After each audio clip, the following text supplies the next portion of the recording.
ये बहुत समय पहले की स्कूल के 4 करीबी दोस्तों की आंखों में पानी ला देने वाली कहानी है। उस समय यह शहर का एकमात्र लग्जरी होटल था। 12वीं कक्षा की परीक्षा के बाद उन चारों ने निर्णय लिया कि हमें उस होटल में जाकर चाय नाश्ता करना चाहिए। उन चारों ने बहुत मुश्किल से 40 रुपये जमा किए थे। रविवार का दिन था और 10:30 बजे साइकिल से होटल पहुंच गए। चाय नाश्ता करते हुए रोहन, जय, राम और रवि बातें करने लगे। इन चारों ने एकमत से तय किया कि 40 साल बाद हम 1 अप्रैल को इसी होटल में दोबारा मिलेंगे।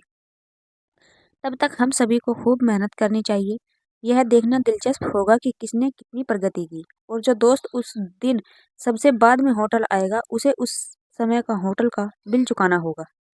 ये सब बात उन्हें चाय नाश्ता परोसने वाला वेटर कालू सुन रहा था। उसने कहा कि अगर मैं यहाँ रुकूंगा तो इसी होटल में आप सबका इंतजार करूंगा। आगे की पढ़ाई के लिए चारों अलग हो गई। आगे की पढ़ाई के लिए रोहन शहर छोड़कर अपने चाचा के पास चला गया। जय अपनी आगे की पढ़ाई के लिए कहीं और चला गया। राम और रवि को शहर के अलग अलग कॉलेजों में दाखिला मिल गया। अंततः राम ने भी नगर छोड़ दिया। दिन, महीने, साल बीत गए। 40 वर्षों में उस शहर में बहुत सारा परिवर्तन आया। शहर की आबादी बढ़ी। सड़कों, फ्लाईओवरों ने महानगर की शक्ल ही बदल दी। अब वह होटल 5 स्टार होटल बन गया था। वेटर कालू अब कालू सेठ बन गया और इस होटल का मालिक बन गया। 40 साल बाद निर्धारित तिथि 1 अप्रैल को दोपहर के समय एक लग्जरी कार होटल के दरवाजे पर पहुंची। रोहन कार से बाहर निकला और पोर्च की ओर चलने लगा। रोहन के पास अब 3 आभूषण शोरूम हैं। रोहन होटल मालिक कालू सेठ के पास पहुंचा। दोनों एक दूसरे को देखते रहे। कालू सेठ ने कहा कि रवि सर ने 1 महीने पहले आपके लिए एक टेबल बुक की थी। रोहन दिल से खुश था कि वह चारों में से पहला था, इसलिए उसे आज का बिल नहीं देना पड़ेगा और पहले आने के कारण वह अपने दोस्तों का मजाक उड़ाएगा। 1 घंटे में जय आ गया। जय शहर का बड़ा राजनेता और बिजनेसमैन बन गया था। अपनी उम्र के हिसाब से अब वह एक वरिष्ठ नागरिक जैसा दिखता था।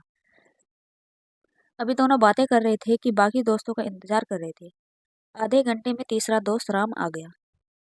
उनसे बात करने पर दोनों को पता चला कि राम व्यापारी बन गए हैं। तीनों दोस्तों की नज़र बार बार दरवाजे पर जाती थी, रवि कब आएगा। इसके बाद कालू सेठ ने कहा कि रवि सर का मैसेज आया है, आप लोग चाय नाश्ता शुरू करें, मैं आ रहा हूँ। 40 साल बाद एक दूसरे से मिलकर तीनों बहुत खुश हुए। घंटों मजाक चलता रहा, लेकिन रवि नहीं आए। कालू सेठ ने कहा कि फिर रवि सर का मैसेज आया है, आप तीनों अपना पसंदीदा मेनू चुनकर खाना शुरू करें। खाना खाने के बाद भी जब रवि नहीं आए तो उन्होंने बिल मांगा, तो तीनों को जवाब मिला कि ऑनलाइन बिल का भुगतान कर दिया गया है। शाम 8 बजे एक युवक कार से उतरा और भारी मन से जाने की तैयारी कर रहे तीनों दोस्तों के पास पहुंचा। तीनों उस आदमी को देखते रहे।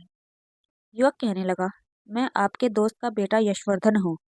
मेरे पिता का नाम रवि है। पिताजी ने मुझे आज आपके आगमन के बारे में बताया है। वह इस दिन की प्रतीक्षा कर रहे थे, लेकिन पिछले महीने एक गंभीर बीमारी के कारण उनका निधन हो गया। उन्होंने मुझसे कहा था कि देर से मिलना, अगर मैं जल्दी चला गया तो उन्हें दुख होगा, क्योंकि मेरे दोस्त हंसेंगे नहीं जब उन्हें पता चलेगा कि मैं इस दुनिया में नहीं हूँ। वे एक दूसरे से मिलने की खुशी खो देंगे। इसलिए उन्होंने मुझे देर से आने का आदेश दिया। उन्होंने मुझसे अपनी ओर से तुम्हें गले लगाने के लिए कहा। यशवर्धन ने अपने दोनों हाथ फैलाए। आसपास के लोग उत्सुकता से यह दृश्य देख रहे थे। उन्हें लगा कि उन्होंने इस युवक को कहीं देखा है। यशवर्धन ने कहा कि मेरे पिता शिक्षक बने और मुझे पढ़ाकर कलेक्टर बनाया। आज मैं इस शहर का कलेक्टर हूँ। सभी आश्चर्यचकित रह गए। कालू सेठ ने कहा कि अब 40 साल बाद नहीं, बल्कि हर 40 दिन में हम अपने होटल में बार बार मिलेंगे और हर बार मेरी तरफ से एक शानदार पार्टी होगी। अपने दोस्तों और रिश्तेदारों से मिलते रहिए। अपनों से मिलने के लिए सालों का इंतजार मत कीजिए। पता नहीं कब बिछड़ने का वक्त आ जाए और हमें पता भी ना चले। शायद हमारे बारे में यही सच है। हम अपने कुछ दोस्तों को गुड मॉर्निंग, गुड नाइट आदि के मैसेज भेजकर अपने जिंदा होने का सबूत देते हैं। जिंदगी एक रेलगाड़ी की तरह है। जब स्टेशन आएगा तो उतर जाएगी। केवल धुंधली यादें ही शेष शेष हैं।